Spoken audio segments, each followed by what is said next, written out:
Magandang araw po, welcome po sa aking channel, Love9 TV.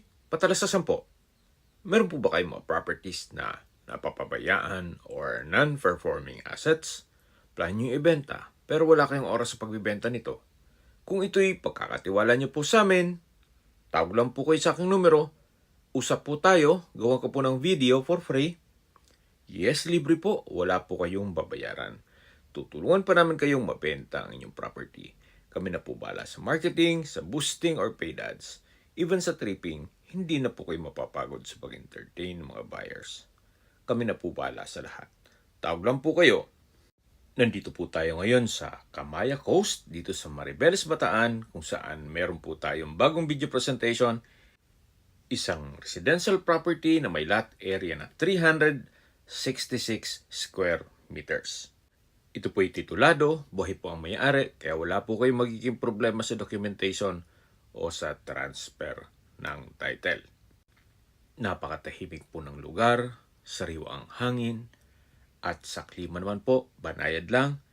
Hindi naman po siya ganun kainit at hindi naman ganun kalamig. Ito po ang frontage ng lupang binebenta. Regular cut naman po siya, kaya usable po lahat, wala pong masasayang. At meron pa pong overlooking view sa dagat.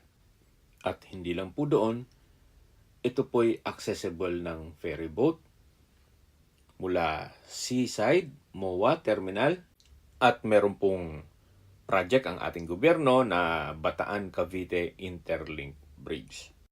Kaya mas mapapabilis na po ang biyahe mula Cavite to Bataan, mga 40 minutes drive once na natapos na ito. Pero sa ngayon po, ito'y accessible by land via ECTEX.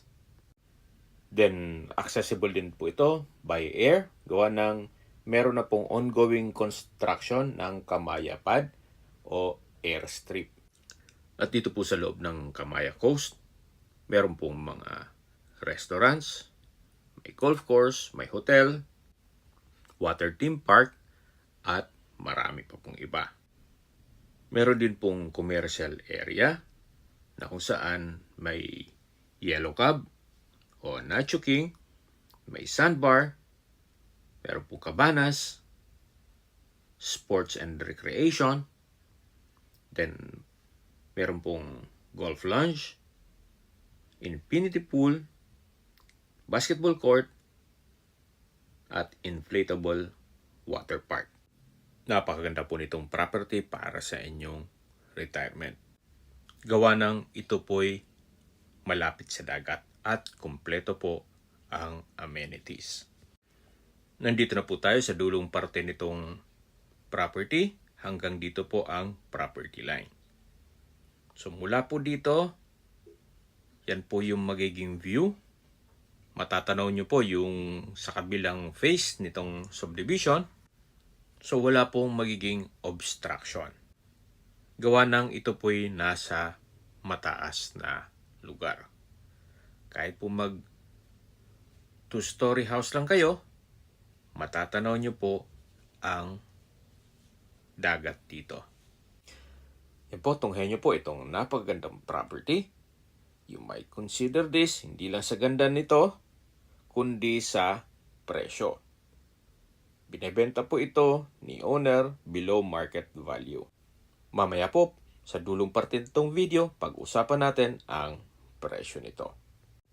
Habang pinagmamasdan niyo po ang kapaligiran nitong subdivision, pag-usapan na natin ang distance, location at travel time. Mula po sa bayan ng Maribeles, ang distance is 18.6 kilometers at ang travel time is 25 minutes. Kompleto na rin po doon gaya ng public market, convenience store, remittance center, drugstore, banks, schools, church at hospital. Yan po yung lagi kong binabagit sa inyo na dapat nyo i-consider sa paghanap ng property, yung meron pong malapit na hospital.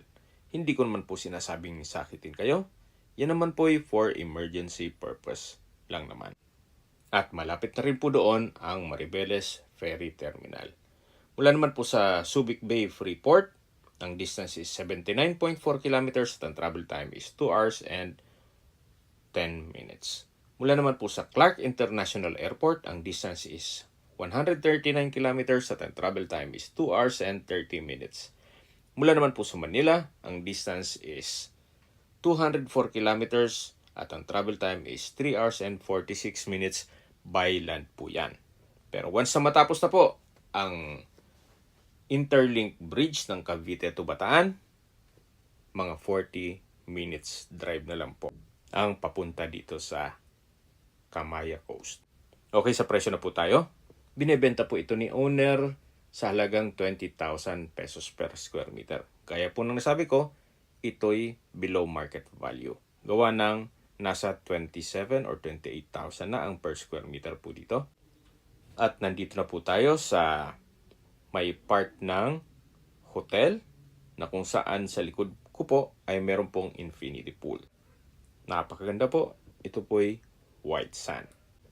Kung ang interested buyer po ay nasa Canada, mas mapapabilis po ang inyong transaksyon gawa ng nandyan din po si owner. Pero kung dito lang din po sa Pilipinas, walang problema. Gawa ng anytime, pwede po siyang umuwi dito.